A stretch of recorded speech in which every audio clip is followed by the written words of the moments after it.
पीली वाली आई है, बहुत मस्त लग रही है आजकल। अरे नहीं, वो तो सेट हो गई है। वक्त पर पसीना बहा लो, नहीं तो बाद में आंसू बहाना पड़ेगा दोस्त। कहानी हर किसी की होती है, लेकिन दुनिया सुनना उसी की चाहती है जिसने कुछ उखाड़ा हो। सर्कस के शेर को परोस के खाना मिलता है, इसीलिए लोग उसको अपने इशारे पर नचाते हैं। लेकिन जो शेर अपनी मेहनत, अपनी ताकत से खाने को हासिल करता है, दुनिया उससे डरती है। देखो, जरूरी नहीं कि आपकी खैरियत पूछने वाला हर आदमी आपकी खैरियत चाहता हो। आधे घंटे तक मम्मी उधर खाना बना रही है, मम्मी का गैस चूल्हे को, सिलेंडर को घूरते रह जाओ।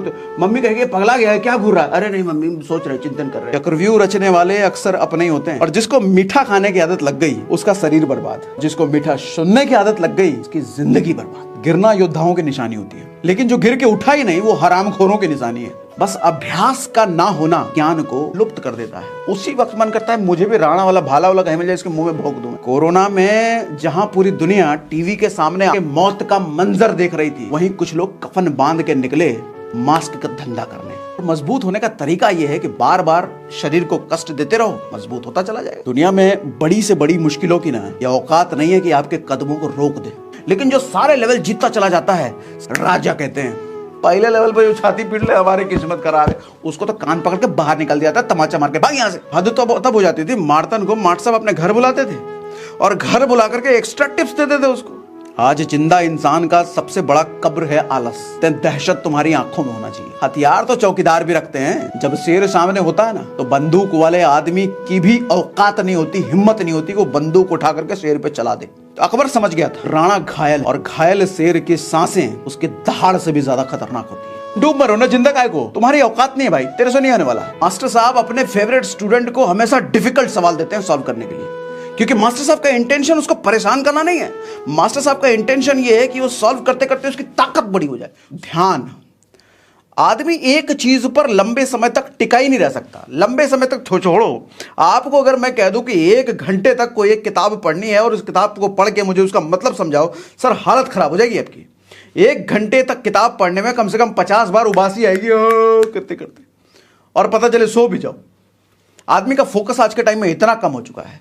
तो सवाल यह उठता है कि तरीका क्या है फोकस को बढ़ाने के लिए, क्योंकि फोकस नहीं बढ़ाया तो सर कामयाब नहीं हो सकते, फिर बटे ही रहोगे।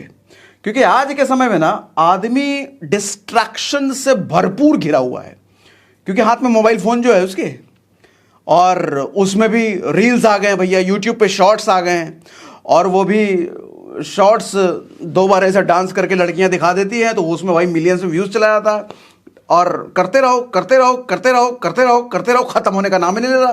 तुम्हारा 3 घंटा 4 घंटा कब लेके चला जाता है तुम्हें पता ही नहीं चलता वो। तो इस माहौल में भैया अपने पर काम कैसे किया जाए, उसका तरीका बताता हूं अभी।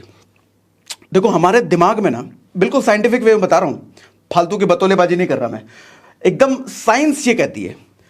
आपने देखा है वो ईसीजी की रिपोर्ट, कैसा ऐसा ऐसा ऐसा ऐसा होता है, और जो आदमी मर जाता है उसकी रिपोर्ट कैसी होती है, टिंग, कुछ नहीं। ऐसे ही हमारे दिमाग में ना तरंगे होती हैं, ऊपर नीचे ऊपर नीचे ऊपर नीचे। और जब हम कोई ऐसा काम कर रहे होते हैं जिसमें हमारे को मजा आ रहा है, जैसे फालतू के रील देख रहे हैं, फालतू के शॉर्ट्स देख रहे हैं, अब आईपीएल देखने बैठ गए, लौंडो लबाड़ों के बाद अरे वो पीली वाली आई है, बहुत मस्त लग रही है आजकल। अरे नहीं, वो तो सेट हो गई है उससे। ये सब फालतू बतौलेबाजी करने में दिमाग मजा आता है अपने को। मतलब उस वक्त दिमाग की तरंगे बहुत उछल पुछल कर रही होती है, बहुत ज्यादा।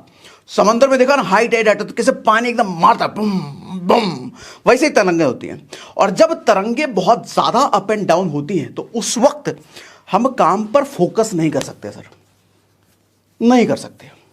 काम पर फोकस करने के लिए तरंगों का शांत होना जरूरी है। जैसा मरने के बाद इसी याद आदमी का, वैसा होना जरूरी है। इस चीज को आप ऐसे समझो, जिस आदमी ने स्विमिंग करना स्विमिंग पूल में सीखा है, वो बनारस में जाकर के गंगा में कभी स्विमिंग नहीं कर सकता, मर जाएगा वो, डूब जाएगा वो। मालूम क्यों? स्विमिंग पूल का पानी स्थिर होता है, लेकिन गंगा का पानी बहता हुआ होता है, बहाव होता है, उसमें तरंगे होती है, उसमें ता ता ता ता ता ता ता ता, और लेके चली जाएगी, उसको डुबा देगा। इसी तरीके से हमारे दिमाग की तरंगे। अब इन तरंगों को शांत कैसे किया जाए भैया? हमारे दिमाग की वो बनारस के नदी की तरह अगर तरंगे ऐसे ऐसे हैं तो आदमी फोकस कर नहीं सकता। अब सवाल ये उठता है कि इन तरंगों को शांत कैसे किया जाए, क्योंकि इन तरंगों को शांत किए बिना हम फोकस कर नहीं सकते। तो सर तरीका ये है कि वो काम करने की आदत डेवलप करो जिसको काम करने में, जो करने में आपको बोरियत महसूस होता है, जो करने का मन नहीं करता। जैसे घर में अगर बैठे हो तो चावल के दाने गिनने लग जाओ।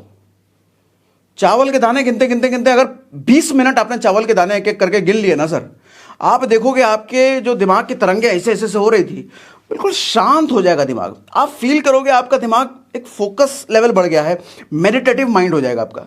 मेडिटेशन में क्यों कहते हैं अपनी ब्रीदिंग पे फोकस करो, अपनी ब्रीदिंग काउंट करो, सांसों को गिनो।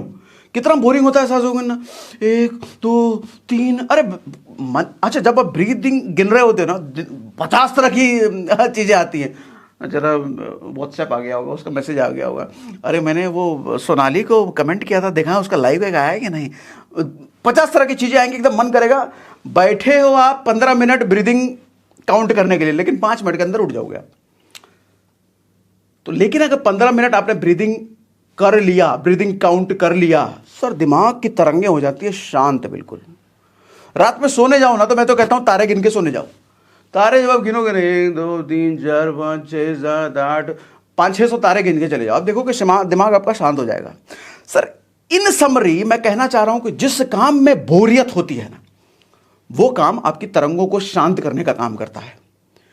आपने देखा होगा कई बार, ये हरामखोरी आपने भी करी होगी हो सकता है, कि जब हम पढ़ने बैठते हैं तो बैठते हैं और बैठते ही ख्याल आता है जरा 5 मिनट रील देख लें, 5 मिनट फेसबुक चेक कर लें, 5 मिनट कोई वीडियो देख लें, 5 मिनट कोई गाना देख लें, 5 मिनट कोई कमेंट्री देख लें, 5 मिनट जरा इससे बात कर लें, 5 मिनट जरा उससे बात कर लें। ये 5-5 मिनट की नौटंकी करते करते 3 घंटे आपका निकल जाता है, और बाद में आप पढ़ने बैठते हो तो पढ़ने में ध्यान ही नहीं लगता। आधे घंटे में बोरिया बिस्तर समेट करके उठ गया। सर कारण समझो इसका क्या हुआ, आपने जो 3 घंटे बकवास किया ना, उठपटांग चीजें करी ना, मजा आया आपको उसको करने में, मजा आया मतलब तरंगे।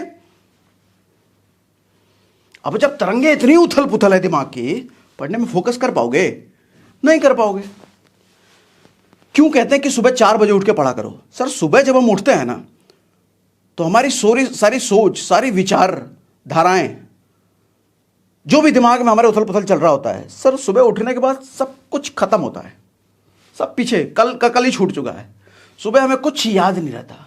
उस वक्त कहते हैं पढ़ो, या फिर कोई भी हाई जिसमें ज्यादा ताकत लगती है, जिसमें दिमागी ज्यादा ताकत लगती है, वो काम करने को क्यों कहा जाता है? सीधा दिमाग पे हिट करती है वो, तरंगे शांत है ना उस वक्त। लेकिन कुछ लोग सुबह उठते ही वो फिर हरामखोरी करने लग जाते हैं। सुबह उठते मोबाइल पकड़ा, आधा घंटा फेसबुक, आधा घंटा इंस्टा, आधा घंटा वीडियो, 1.5 घंटा वो करने के बाद पढ़ने पर फिर खराब कर दिया तुमने। फिर क्या फायदा सुबह उठने का? तरंगे तुमने फिर उथल पुथल करा दी। समझो सर, फिर से रिपीट करता हूं, मजा आता है जिस काम में, मन करता है जरा 5 मिनट ये कर लें, 5 मिनट ये कर लें, वो तरंगों को आपको उथल पुथल करने का काम करता है। तरंगे शांत किए बिना फोकस नहीं कर सकते। तो फोकस कैसे करना समझ में आ गया, तरंगों को शांत करना है।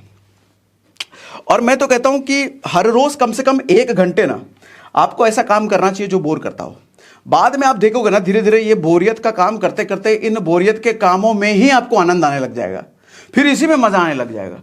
मेडिटेशन पता चले 15 मिनट के लिए ब्रीदिंग करने बैठे, 1-1 घंटे तक हम ब्रीदिंग कर रहे हैं, काउंट कर रहे हैं, फिर लेवल आता है एक्सट्रीम लेवल। फिर ऐसा लगता है कि मैं दुनिया जीत रहा हूं, क्योंकि अपने आप को हम जीत रहे होते हैं, अपने मन पर हम काबू पा रहे होते हैं।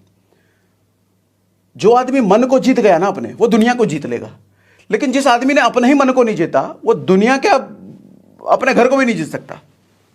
कुछ लोग देखते हो कि जिम में एक्सरसाइज करते हैं, वो हेडफोन लगा के गाने सुनते हुए,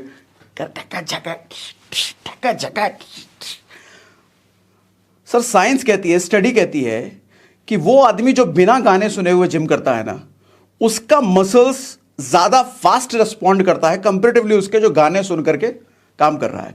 जब वो गाने सुन रहा है तो मजा आ रहा है उसको, और मजे में तरंगे ऊपर नीचे हैं, और जब तरंगे ऊपर नीचे हैं उसका पूरा फोकस मसल पे नहीं जा रहा।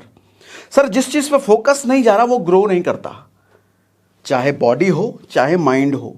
आप जिस भी चीज पर फोकस करोगे, आपका मैथ खराब है, मैथ पर फोकस कर दो, वो अच्छा हो जाएगा। आपको बोलना नहीं आता, बोलने पर फोकस करो, अच्छा हो जाएगा। आपकी लिसनिंग पावर कमजोर है, उस पर फोकस करो, कमजोर हो जाएगा। आपको कार चलाना नहीं आता, उस पर फोकस करो, कार चलाना सीख जाओगे।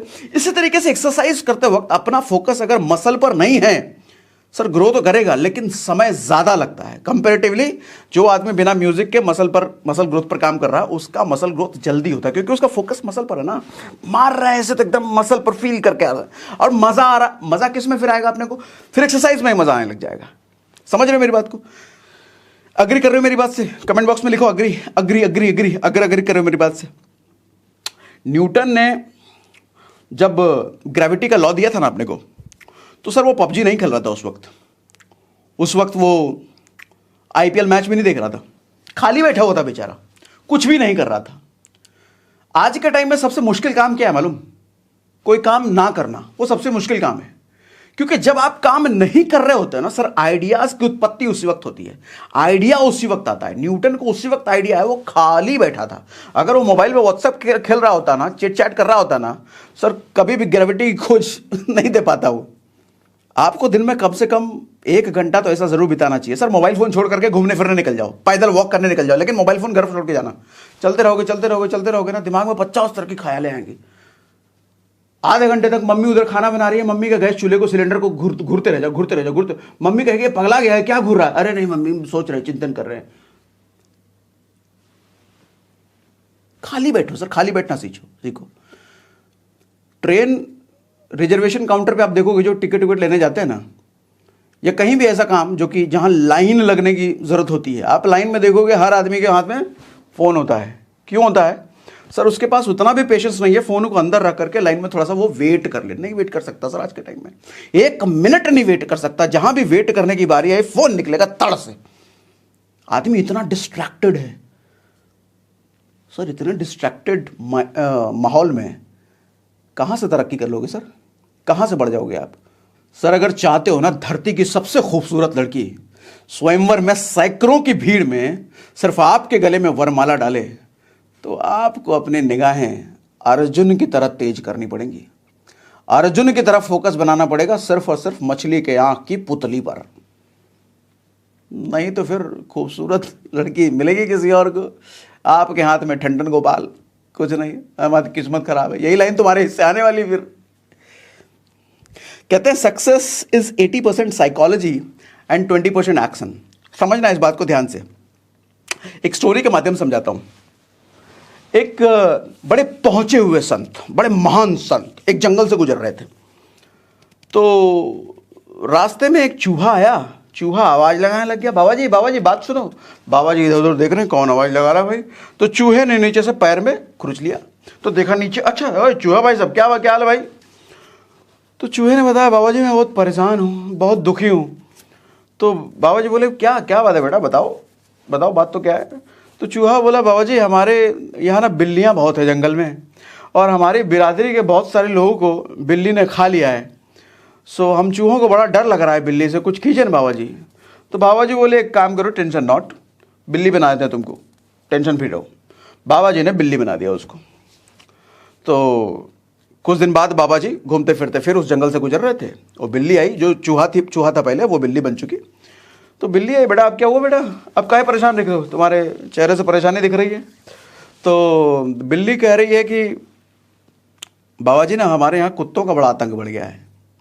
और हमारी बिरादरी के कुछ लोगों को कुत्तों ने खा भी लिया है, तो कुत्तों से बड़ा डर लगता है। बोले कोई बात नहीं, जा तू कुत्ता ही बन जा। कुत्ता बना दिया उसको। कुछ दिन बाद बाबा जी फिर उस जंगल से गुजर रहे, फिर वही कुत्ता आया सामने। बोला सब ठीक है अब तो ठीक है? बोला नहीं भाई बाबा जी, हमारे यहाँ शेर का आतंक बहुत बढ़ गया है और हमारी बिरादरी के लोगों को शेर ने निगल लिया कुछ। तो बोले एक काम कर, तेरा फल फाइनल कर देता हूँ, तू शेर ही बन जा। अब तेरे को कोई डरा भी नहीं सकता, अब तेरे को कोई हड़का भी नहीं सकता, अब तो जंगल का राज बन कर रहा है। बोला ठीक है बाबू जी। कुछ दिन बाद बाबा जी फिर जंगल से गुजर रहे थे, वो शेर आया।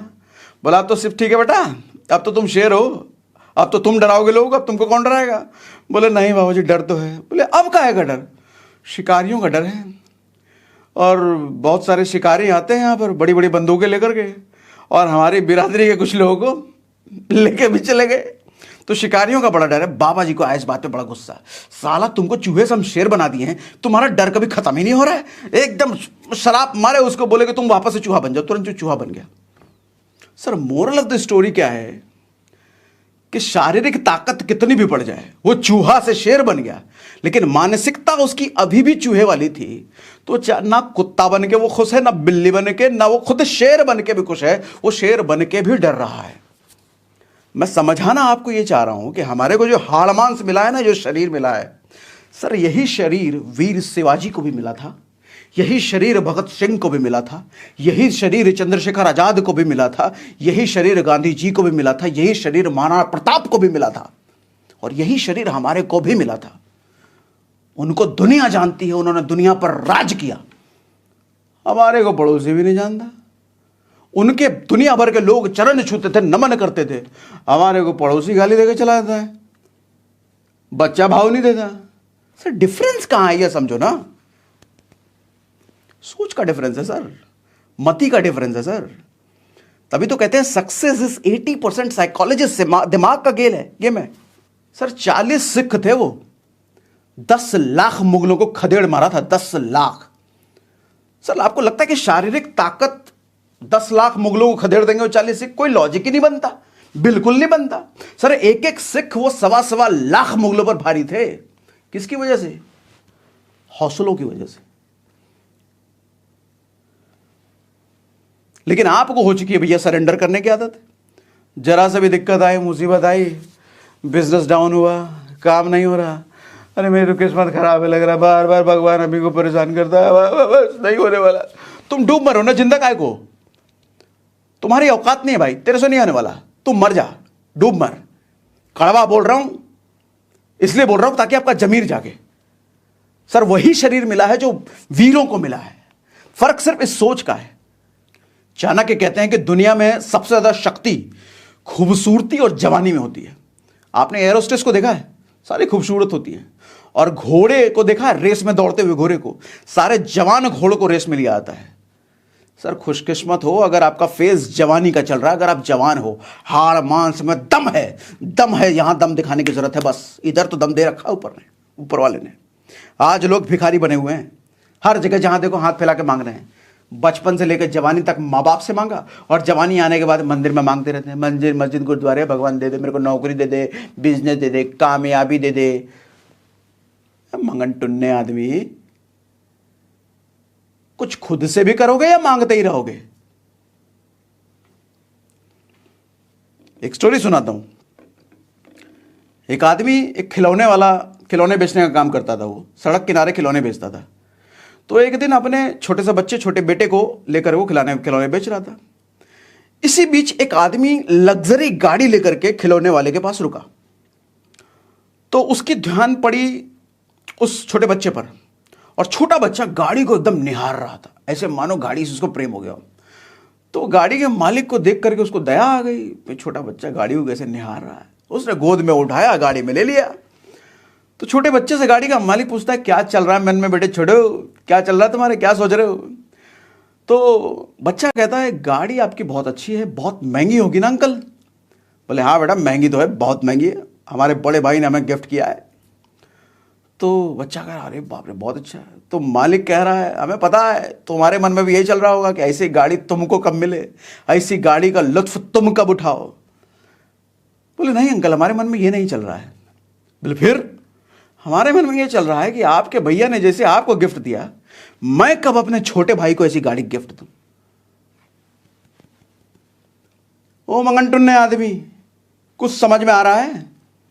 खेल सारा एटीट्यूड का है सर, खेल सारा एटीट्यूड का, खेल सारा मेंटल पावर का है। हिम्मत और ताकत में हिम्मत हमेशा सर्वोपरि होता है, हमेशा। महाराणा प्रताप और अकबर के बीच जब युद्ध हो रहा था ना, हल्दी घाटी का युद्ध, अकबर लेकर के आया था 50,000 सैनिक और अपने राणा जी के पास मात्र 20,000 सैनिक। लेकिन जब युद्ध हुआ ना, ऐसा खदेड़ खदेड़ के मारा अकबर के सैनिकों को कि भागना पड़ गया लास्ट में। अकबर यूं तो पूरा हिंदुस्तान पर कब्जा कर रखा था उसने, पूरे हिंदुस्तान पर शासन कर रहा था वो, लेकिन मेवाड़ की तरफ आंख उठाने की हिम्मत नहीं हो रही थी उसकी, क्योंकि वहां की गद्दी पर राणा बैठता था। और एक अकेले राणा ने अकबर की पूरी ताकत को झंझोर करके रख दिया था। जब हल्दी घाटी के युद्ध में राणा लड़ रहे थे ना, अरे 7 फुट का आदमी 70 किलो का भाला लेकर चलता था। 70 किलो का भाला तुम्हारे हाथ में दे दिया तो दोनों हाथ से नहीं संभलेगा। वो आदमी अकेला एक हाथ से 70 किलो का भाला चलाता था। जब युद्ध में अकबर का सामना राणा से हुआ था ना, लड़ते लड़ते, तो अकबर समझ गया था कि राणा घायल है और घायल शेर की सांसें उसके दहाड़ से भी ज्यादा खतरनाक होती है। भाग गया अकबर, अपनी सेना को तुरंत ऑर्डर दिया, भैया भाग, मैं मार देगा ये राणा। दहशत ऐसी होनी चाहिए सर, दहशत। कहते हैं दहशत तुम्हारी आंखों में होना चाहिए। हथियार तो चौकीदार भी रखते हैं। जब शेर सामने होता है ना, तो बंदूक वाले आदमी की भी औकात नहीं होती, हिम्मत नहीं होती कि वो बंदूक उठा करके शेर पे चला दे, क्योंकि शेर की आंखों में वो दहशत होती है। आपकी आंखों में भी वो दहशत होनी चाहिए कि जहां खड़े हो ना, वहां के झगड़े अपने आप निपट जाए। आप जहां पहुंच जाओ ना, वहां पर लोग खड़े हो जाएं। ये दहशत होनी चाहिए आंखों में। याद रखना दोस्त, जहां पर आपकी हिम्मत टूट जाए ना, वहीं से इतिहास रचने की शुरुआत होती है। उड़ान अगर पंखों से होती ना, तो मयूर सबसे ज्यादा ऊपर उड़ता। मयूर मतलब मोर, क्योंकि उससे बड़े पंख किसी के नहीं होते। लेकिन सच्चाई तो यह है कि उड़ान हौसलों से होती है। लेकिन हम में से ज्यादातर लोग हमेशा पंखों की तलाश में रहते हैं। पंखों मतलब यूटिलिटीज, रिसोर्सेस। हमारा अच्छा टाइम नहीं चल रहा, हमारे पास तो पैसे ही नहीं है, हम तो शहर में नहीं रह रहा, हमारे पास तो अच्छे लोग ही नहीं है, हमारे को जानकारी नहीं है, इतना तो हमें पता ही नहीं था, हमारे बाबूजी ने ये सब सिखाया नहीं। हम हमेशा पंखों की तलाश में रहते हैं। हमारे को ऊंचा पंख मिले तो मैं उड़ना शुरू करूं। ये सच्चाई कुछ और है। पंखों की जरूरत ही नहीं है सर। हौसले चाहिए, हिम्मत चाहिए। फिर से कहता हूं, ताकत और हिम्मत में हिम्मत सर्वोपरि है, ताकत हमेशा बाद में आता है। आज जिंदा इंसान का सबसे बड़ा कब्र है आलस। जो आदमी आलस से गिर गया ना, उसको सांसें रुकने के इंतजार करने की जरूरत नहीं है मौत के लिए। वो मर चुका है, उसका बस शरीर चल रहा है, सोच मर चुकी है उसकी। कामयाब नहीं हो सकता वो, कहीं पहुंच नहीं सकता वो, क्योंकि वो आलस से गिर गया है। और जिंदा आदमी का कब्र है आलस। ध्यान रखो दोस्त, जो आदमी खुद से हार गया ना, एक चींटी भी उस पर चढ़कर राज करती है।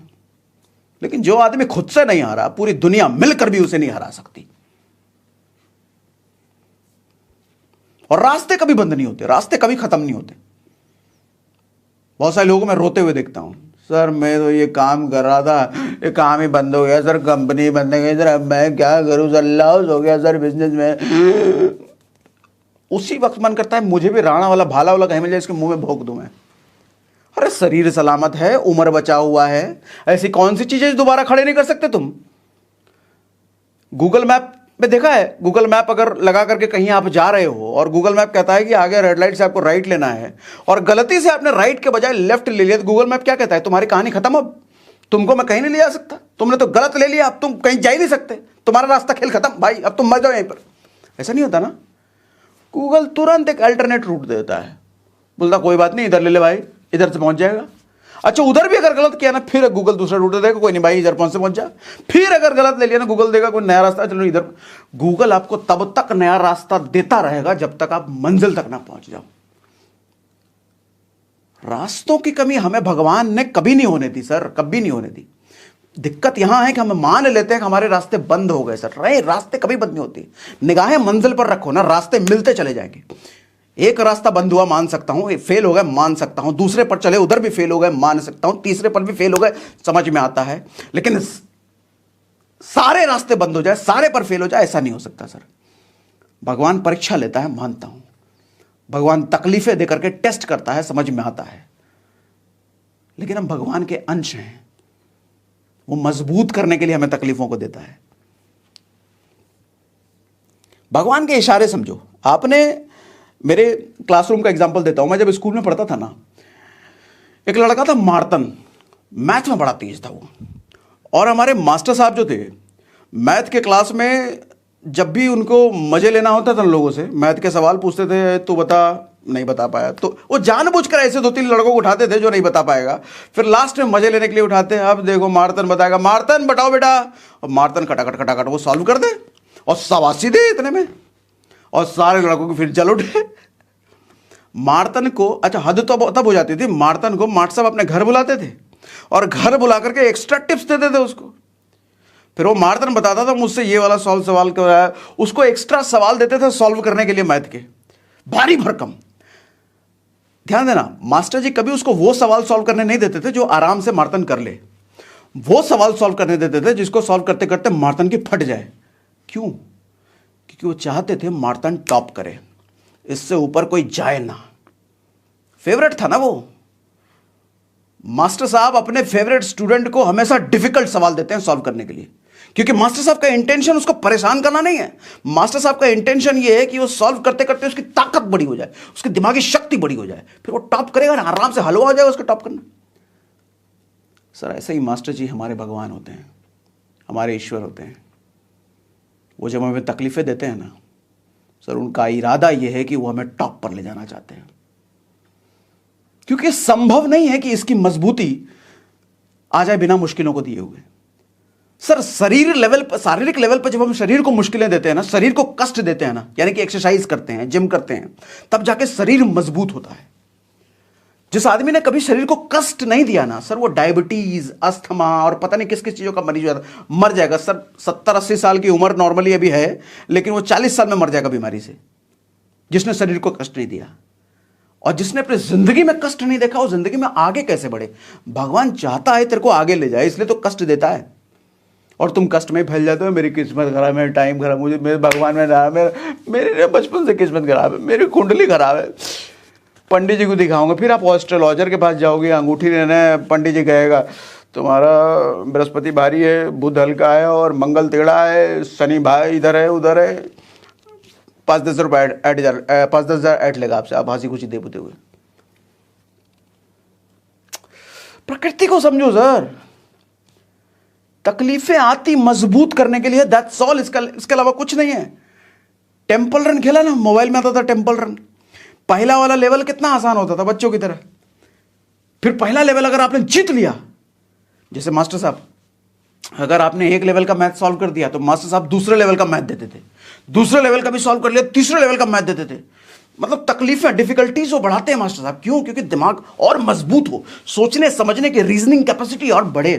तो भगवान भी आपको पहले इतना तकलीफ देगा, पार कर लिए फिर इतना देगा, पार कर लिए फिर इतना देगा, पार कर लिए फिर इतना देगा, फिर एक दिन टॉप पे ले जाएगा ऊंचाई पर। टेंपल रन में पहला लेवल आसान होता है, जीत गए, दूसरा मुश्किल लेवल। या कोई भी गेम आप खेलते हो तो गेम में देखते हो पहला लेवल आसान होता है, उसको अगर जीत लिया तो दूसरे पर, उसको जीत लिया फिर तीसरे पर, और हर लेवल पिछले लेवल से मुश्किल होता है। लेकिन जो सारे लेवल जीतता चला जाता है सर, गेम में बाजीगर कहते हैं उसको, मास्टर कहते हैं, विनर कहते हैं, राजा कहते हैं। लेकिन जो सारे लेवल पाल करता है वो पहले लेवल पर जो छाती पीट ले हमारी किस्मत खराब है, उसको तो कान पकड़ के बाहर निकल दिया था, तमाचा मार के भाग यहां से, किस्मत खराब है तुम्हारी। मुश्किलें हमारे को टॉप कराने के लिए आती है सर। ये बात जानो, समझो, प्रकृति को समझो। प्रकृति हमारी दुश्मन नहीं है, भगवान हमारा दुश्मन नहीं है, बस इरादा ये है कि मजबूत किया जाए। संसार में इतनी सारी सुख सुविधाएं हमारे को दी है भगवान ने, उसको एंजॉय कर पाए। उसको एंजॉय करने के लिए ताकत चाहिए सर, शक्ति चाहिए सर, पैसा चाहिए सर, अमीरी चाहिए सर। गरीब रह के कहां आप आईफिल टावर पे चढ़ पाओगे? पेरिस के बॉर्डर पे भी नहीं घूमने देंगे आपको, कान पकड़ के बाहर कर देंगे, भाग यहां से, गरीब कहीं के। पैसा चाहिए ना। दुनिया में बड़ी से बड़ी मुश्किलों की ना यह औकात नहीं है कि आपके कदमों को रोक दे। जब मुश्किलें आपके कदमों को रोकने आती है ना सर, उनका इरादा रोकने का नहीं होता।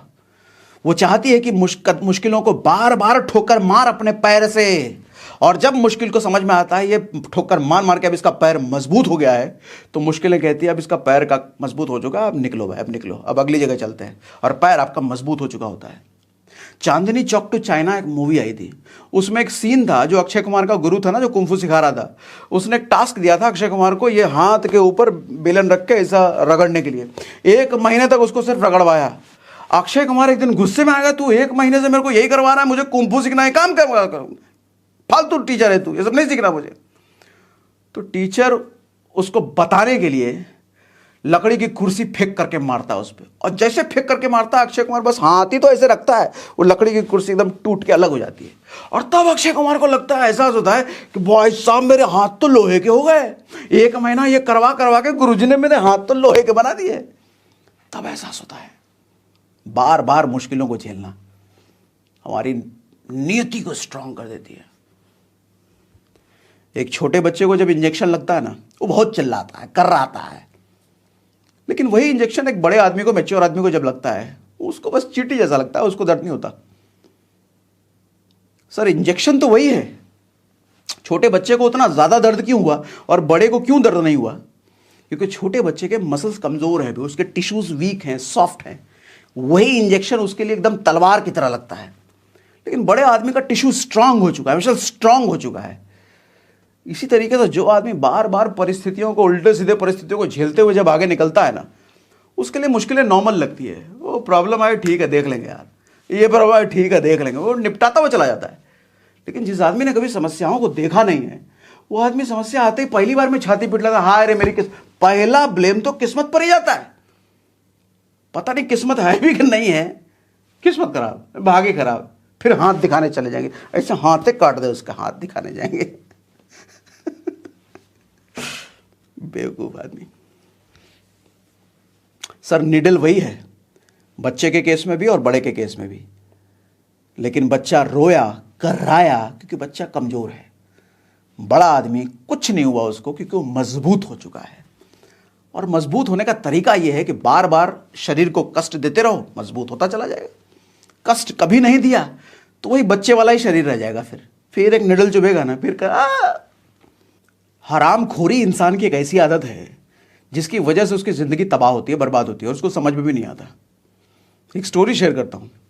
2 सेल्समैन हुआ करते थे, एक ही कंपनी में जॉब करते थे। एक दिन बारिश बहुत तेज हो रही थी और दोनों सेल्समैन अपने घर पर थे उस दिन। तो पहले सेल्समैन ने सोचा आज बारिश हो रही है, मौसम बड़ा अच्छा है। बीवी को बोला, अरे सुनती हो आज पकौड़े बनाओ, चाय बनाओ, मसाला टी, मजा आएगा, आज छुट्टी, आज बैठ करके टीवी देखेंगे। दूसरा सेल्समैन वो सोचता है कि आज बारिश हो रही है, बड़ा अच्छा मौका है, आज सारे कस्टमर घर पे होंगे और उनको कोई डिस्टर्ब भी नहीं कर रहा होगा, सारे कस्टमर इत्मीनान से घर पर होंगे, आज ज्यादा सेल करूंगा। हम में से 99% लोग पहले वाले सेल्समैन की तरह होते हैं। सर 99% लोग मौके में भी समस्या को ढूंढ लेते हैं, लेकिन 1% लोग समस्याओं से घिरे होने के बावजूद भी वहां मौके को तलाश कर लेते हैं। एक के लिए बारिश समस्या थी, कैसे निकलेंगे, बारिश में भीग जाएंगे, घर पे बैठते हैं। दूसरे के लिए बारिश मौका था। सर बारिश तो वही है, फर्क तो नजरिए और सोच में थी ना। अब कोई कहे उसकी तो किस्मत अच्छा था, उसको ज्यादा सेल मिल गया। बेटा किस्मत तेरी भी वही थी, तूने हरामखोरी की और एक ने काम किया। तूने समस्याओं को देखा और उसने समस्याओं के बीच छिपे मौके को देखा। हर समस्या ना अपने साथ मौके को लेकर के आती है। कोरोना में जहां पूरी दुनिया टीवी के सामने आंखें गड़ा करके दुनिया के मौत का मंजर देख रही थी, काम धाम सब छोड़ करके न्यूज में लगे पड़े थे, वहीं कुछ लोग कफन बांध के निकले मास्क का धंधा करने। और जो लोग मास्क का धंधा करने निकले ना सर, उनकी कोई एक्सपर्टीज नहीं थी मास्क के धंधे पर। मास्क उसके पहले लगाता कौन था? हॉस्पिटलों वगैरह में यूज होता था, बाहर तो कोई लगाता ही नहीं था। तो सब नए थे, लेकिन कफन बांध के निकले, मौके को तलाश किया उन सारी विपदाओं समस्याओं के बीच। और जिन जिन लोगों ने मास्क के धंधे में उस वक्त घुसे ना सर, सब करोड़पति बन के निकले। अब आपको उसकी तो किस्मत अच्छी थी, बट नौटंकीबाज, किस्मत अच्छी थी। ये डायलॉग कहीं सुनो ना, महाराणा प्रताप वाला भाला उसके गर्दन में भोग देना। उसकी किस्मत अच्छी, मेरी किस्मत खराब, उसका भाग्य बढ़े हुआ, हमारा बेवकूफ आदमी। कामयाबी का एक फॉर्मूला देता हूं, मौन रहो गज की तरह, गज मतलब हाथी, दहाड़ मारो सिंह की तरह, रफ्तार बनाओ चीते की तरह, फिर देखो दुनिया पर राज करने से किसी का बाप नहीं रोक सकता आपको। हमारी दिक्कत यह है कि हम खुद भले ही मगरमच्छ हैं, लेकिन कंपटीशन सोचेंगे अरे बंदर बहुत बढ़िया पेड़ पे चढ़ता है, भगवान हमारी किस्मत कितनी खराब है, हमारे को तो बंदर की तरह ऊपर चढ़ना ही नहीं आता। और हम अगर भले ही हाथी हैं, विशालकाय शरीर, पावरफुल, तो हम सोचेंगे अरे चीते की तरह फुर्तीला नहीं बनाया मुझे, मेरी किस्मत कितनी खराब है। सर हर आदमी की एक यूनिक स्ट्रेंथ है, पावर है, टैलेंट है, हर किसी में ज्ञान है सर, ऊपर वाले ने दिया है, भर के दिया है। बस अभ्यास का ना होना उस टैलेंट को, उस ज्ञान को लुप्त कर देता है, गायब कर देता है। जिस चीज का अभ्यास करते हैं हम उसमें माहिर हो जाते हैं। चांदनी चौक चाइना वाला एग्जांपल दिया ना, कैसा हाथ लोहे का हो गया उसका। गिरने से कभी घबराओ मत सर, गिरना योद्धाओं की निशानी होती है, लेकिन जो गिर के उठा ही नहीं वो हरामखोरों की निशानी है। योद्धा बनो, राणा की तरह, शिवाजी की तरह, अबुल कलाम आजाद की तरह, भगत सिंह की तरह, चंद्रशेखर की तरह, सुभाष की तरह, गांधी जी की तरह। गिरते थे, जेल में जाते थे, पिटते थे, मारते थे, फेल होते थे, वो रुकते नहीं थे, फिर वापस आ जाते थे। अंग्रेजी परेशान, कैसा आदमी है, इतना मारा, इतना कोड़ा दिया, बार बार जेल में डालते, फिर बाहर आ जाता। ये योद्धा थे ना वो। और जब कुछ बड़ा करने के लिए आप काम कर रहे हो ना सर, हमेशा एक चीज का ख्याल रखना, इस चीज को कभी मत भूलना। आपके रास्ते में, आपके इर्द गिर्द ऐसे बहुत सारे लोग आएंगे जो आपके सामने चिकनी चुकड़ी बात करेंगे, आपकी खूब तारीफ करेंगे। सर वही बर्बादी का मंजर होता है जब आपको तारीफ करने वाले लोग पसंद आने लग जाते हैं। विनोबा भावे की एक स्टोरी है। विनोबा भावे जानते हो ना, वो भूदान आंदोलन, बहुत बड़े टीचर हुआ करते थे, national Indian teacher, great philosopher Vinoba Bhave हुआ करते थे। तो विनोबा भावे को बहुत सारी चिट्ठियां आती थी और सारी चिट्ठियों को पढ़ते थे और कोशिश करते थे हर चिट्ठी का रिप्लाई करने का।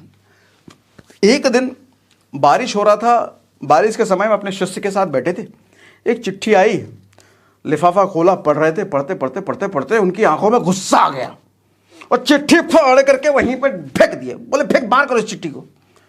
शिष्य ने बोला गुरुजी इतना गुस्सा का है, क्या हो गया, क्या लिखा था चिट्ठी में? गाली उलित नहीं दे दिया कहीं? है नहीं, बकवास कर रहा था चिट्ठी में, एकदम बकवास था। गुरुजी बताइए उसे। अरे बोला ना बकवास था, कोई काम की चीज नहीं लिखी थी उसमें। तो थोड़ी देर बाद विनम्र जब हुए, विनोबा भावे पूछे गुरुजी बताइए क्या लिखा था उसमें? बोले कुछ नहीं, गांधी जी का लेटर था। बोले गांधी जी का लेटर था, फिर भी फाड़ दिया? क्या लिखा था गांधी जी ने? तारीफ कर रहे थे पिछले वाले काम की, विनोबा भावे जी बहुत बढ़िया आपने काम किया, ऐसा वो लिखा था। बोले इसमें क्या दिक्कत है, तो इतना गुस्सा काय हो गए? अब जो विनोबा भावे ने कहा, ध्यान से सुनना मेरी बात। विनोबा भावे कहते हैं प्रशंसा मेरे किसी काम की नहीं। जो इंसान प्रशंसा में घिर जाता है ना, उसका जिंदगी गर्त में चला जाता है। जिस आदमी को प्रशंसा भाने लग जाती है ना, उसकी जिंदगी बर्बाद हो जाती है। भावे जी कहते हैं कि मैं आलोचनाओं का स्वागत करता हूं, मैं आलोचनाओं को पसंद करता हूं, क्योंकि हर आलोचना मुझे चिंतन करने पर मजबूर करती है कि मैं अपने अंदर क्या बेहतर करूं। और आपको अरे सर बहुत स्मार्ट लग रहे हैं, थैंक यू। क्या क्या बोलते हो आप, क्या स्पीच देते हो? अच्छा ऐसा है? अरे सर आपके जैसा तो कोई है ही नहीं, पूरे शहर में कोई नहीं। मैं आप जो हो ना सर, आप तो आप ही हो। Thank you. चौड़ में एकदम चल रहे हैं, हकीकत का उल्टा चमचा ही कर रहा है वो। सर एक बात ध्यान से सुन लो, जो आदमी, जो चीज़ कानों को अच्छी लगती है ना, आपकी ज़िंदगी के लिए बहुत बुरी होती है। और जो चीज़ कानों के लिए कड़वी हो, वो ज़िंदगी के लिए अच्छी होती है। जैसे फॉर एग्जाम्पल मेरी बातें आपको कड़वी लग सकती है, लेकिन ज़िंदगी के लिए अच्छी है। लेकिन कोई आदमी मीठा मीठा बोले, अरे बहुत अच्छे लगते, बहुत अच्छा बोलते, तुम बहुत अच्छे आदमी हो, नर्क बना देगा वो ज़िंदगी। मिठास देखो इंसान का दुश्मन होता है सर। मिठास चाहे जुबान पर हो या कान पर हो, दोनों खराब है। ज़्यादा मीठा जुबान और ज़्यादा मीठा खान पान बड़ा खतरनाक होता है। और जिसको मीठा खाने की आदत लग गई उसका शरीर बर्बाद, और जिसको मीठा सुनने की आदत लग गई उसकी जिंदगी बर्बाद। मिठास की आदत ही बुरी है, ना कानों के लिए अच्छा, ना जुबान के लिए अच्छा। दूर रहो, नीम अपनाओ, कड़वाहट अपनाओ। अब कड़वाहट ऐसा नहीं कि जुबान पे हमेशा कड़वा, जिसको गाली देते चल रहे, हद तेरी कुत्ता कहीं, कमीना कहीं, ऐसा नहीं, फिर तो पीटेंगे लोग, बहुत मारेंगे। जुबान पे मिठास रखो, जुबान पे मिठास कहने का मतलब खाने पीने में मिठास अवॉइड करना है, बोलने में नहीं। बोलने में तो मिठास अच्छी चीज है, लेकिन जहां जरूरत हो, जिसकी आलोचना करने से उसका भला हो सके, आलोचना खुल के करनी चाहिए, भले वो आपको अपना दुश्मन बना ले। सर मीठा बोल बोल के किसी की जिंदगी बर्बाद करने से अच्छा है आलोचना करके कड़वा बोल के उसकी जिंदगी बनाने की कोशिश की जाए। हाँ, वो अगर बुरा मान करके आपको अपना दुश्मन मान लेता है तो सर उसकी किस्मत, फिर उसका बुरा बर्ताव, उसकी सोच। लेकिन आपने तो सही किया ना। मानते हैं, मैं बहुत सारे लोगों से घिरा हूं, मैं बहुत बड़ी टीम में लीड करता हूं, तो मैं बहुत सारे लोग मेरी बात का ही बुरा मान जाते हैं। सागर सर ने ऐसा कैसे कह दिया? अरे मैं तो उसकी अच्छी बात उसके लिए कह रहा था, लेकिन वो बुरा मान के बैठा था, उसकी किस्मत खराब। और ऐसा आदमी कभी बन नहीं सकता।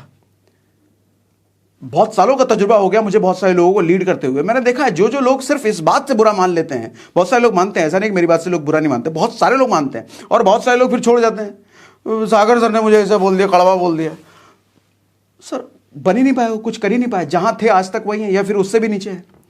लेकिन बहुत लोग ऐसे भी मेरे संगत में हैं जिनको मैं लताड़ लताड़ के आज आदमी वो बन गया। वो आज वो हीरे की तरह चमक रहा है। एक फिल्म का वो डायलॉग था ना सूर्यवंशम का, जिस पत्थर को छेनी हथौड़ी का डर होता है, जो पत्थर छेनी हथौड़ी की मार से डरने लग जाए, वो पत्थर कभी मूर्त नहीं बन सकता। सर जिस कान को कड़वी बातें सहने की आदत ना हो, आलोचनाएं सुनने का दम ना हो, वो कान के जरिए जिंदगी सड़ेगी ही, और क्या होगी। देखो, जरूरी नहीं कि आपकी खैरियत पूछने वाला हर आदमी आपकी खैरियत चाहता हो। चक्रव्यूह रचने वाले अक्सर अपने ही होते हैं। ये बात कल भी सच था और आज भी सच है। तो इसीलिए कहता हूं मिठास से दूर रहो, और वक्त से बड़ा कोई दोस्त नहीं। दुश्मन की पहचान सिर्फ सही वक्त ही करा सकता है। जिसके साथ वक्त है दुनिया उसके कदमों में है, और जिसके साथ वक्त नहीं, सर अपने भी साथ छोड़ जाते हैं। कामयाबी आपकी मजबूरी बन जानी चाहिए सर, जैसे शेर के लिए होता है। कहते हैं वक्त हमेशा पास होता है लेकिन हमेशा साथ नहीं होता। शेर जब शिकार के लिए दौड़ता है ना, अपना जी जान लगाता है, ताकत लगाता है, भरपूर पूरी एनर्जी के साथ दौड़ता है हिरन के पीछे शिकार करने के लिए। क्यों मालूम? क्योंकि उसको पता है कि अगर मैंने शिकार नहीं किया, इसको मारा नहीं, तो मैं भूखे मर जाऊंगा। फिर वो अपनी जी जान लगाता है। कामयाबी के लिए अगर मेहनत कर रहे हो सर, इसी एटीट्यूड से भागना कि अगर कामयाब नहीं हुए तो मर जाओगे। और तुम अकेले नहीं मरोगे, तुम्हारा परिवार भी मर जाएगा, तुम्हारे पीछे तुम्हारा भविष्य मर जाएगा, सब कुछ खत्म हो जाएगा अगर कामयाब नहीं हुए। इस एटीट्यूड के साथ भागे ना तो कैसे नहीं कामयाब होगे सर। हम चार नाव पे पैर रखने का हमारी आदत होता है। थोड़ा ये भी कर ले, थोड़ा ये भी कर ले, थोड़ा ये भी कर ले। इसमें नहीं हुए तो इसमें तो कुछ तो आ ही जाएगा, इसमें नहीं हुए इससे तो कुछ आ ही जाएगा, उससे नहीं हुए उससे तो कुछ आ ही जाएगा। कहीं से कुछ नहीं आता, हर जगह थोड़ा थोड़ा आता, और तुम थोड़े थोड़े में ही रह जाते हो। सर्कस के शेर को परोस के खाना मिलता है सर। इसीलिए लोग उसको अपने इशारे पर नचाते हैं। लेकिन जो शेर अपनी मेहनत अपनी ताकत से खाने को हासिल करता है ना, दुनिया उससे डरती है।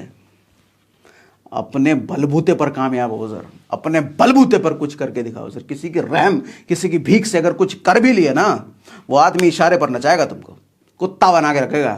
चाट, और चाटना पड़ेगा। तलबे चाट, जूते साफ कर। ऐसा कामयाबी नहीं। कामयाब और राणा की तरह, शिवाजी की तरह। अकबर पूरे देश पर राज कर रहा था, पूरे देश पर। एक छोटा सा राज ही छोड़ गया, एक छोटा सा राज, मेवाड़। औकात है कि मेवाड़ पे चढ़ जाए, राणा बैठा वहां पर कलेजा लेकर के। खुलेआम कहता था तो हाथ सही खदेड़ के मारूंगा, इतना मारूंगा, दोबारा आने की हिम्मत। अकबर की हिम्मत नहीं होती थी मैं राणा के सामने जाने की। वक्त पर पसीना बहा लो, नहीं तो बाद में आंसू बहाना पड़ेगा दोस्त। कहानी हर किसी की होती है, लेकिन दुनिया सुनना उसी की चाहती है जिसने कुछ उखाड़ा हो। उखाड़ोगे नहीं तो तुम्हारी कहानी सुनेगा कौन? और कहानी सुनाना हर कोई चाहता है, लेकिन दुनिया सुननी नहीं चाहती। उखाड़ लो ना, कुछ कर लो ना, करके दिखा दो ना, दुनिया सुनेगी तुम्हारी कहानी। अपॉइंटमेंट लेके आएगी सुनने कहानी, और तुम्हारी कहानियों के सीडी बन के पेन ड्राइव में लोग रिकॉर्ड करके लेके जाएंगे कि सर की कहानी सुनिए। वाह क्या कहानी है सर की। आईफोन चमकाने से कुछ नहीं होगा दोस्त, मेहनत करके अपनी किस्मत चमकाओ। मजा तो तब है जब आईफोन वाले आगे पीछे डोले कि भैया मेरे फोन का प्रमोशन करने का क्या लेंगे आप, तब मजा है। आधी दुनिया, आधे लौंडे लपाड़े आज के टाइम में आईफोन के चक्कर में पागल हैं। ईएमआई पे आईफोन खरीद करके लड़कियों को चमकाते हैं। आजकल की लड़कियां भी समझदार है, समझती हैं ईएमआई वाला फोन लेके आए, इसकी औकात है नहीं। 200 रुपये का शर्ट पहनने वाला आदमी आईफोन लेके घूम रहा है तो जरूर ये ईएमआई पे लेके आया है, बाप भगा देती है इसी को। समझो इस बार आज का टाइम बेवकूफ़ कोई नहीं है सर। मजा तो तब है बैंक में 1 करोड़ रुपया हो और हाथ में 1000 रुपये का मोबाइल हो और सबको पता है कि इसके बैंक में 1 करोड़ रुपया है। सर लोग फिर फॉलो करने लग जाएंगे, कहेंगे बड़ा डाउन टू अर्थ आदमी, क्या आदमी, एकदम अलग आदमी।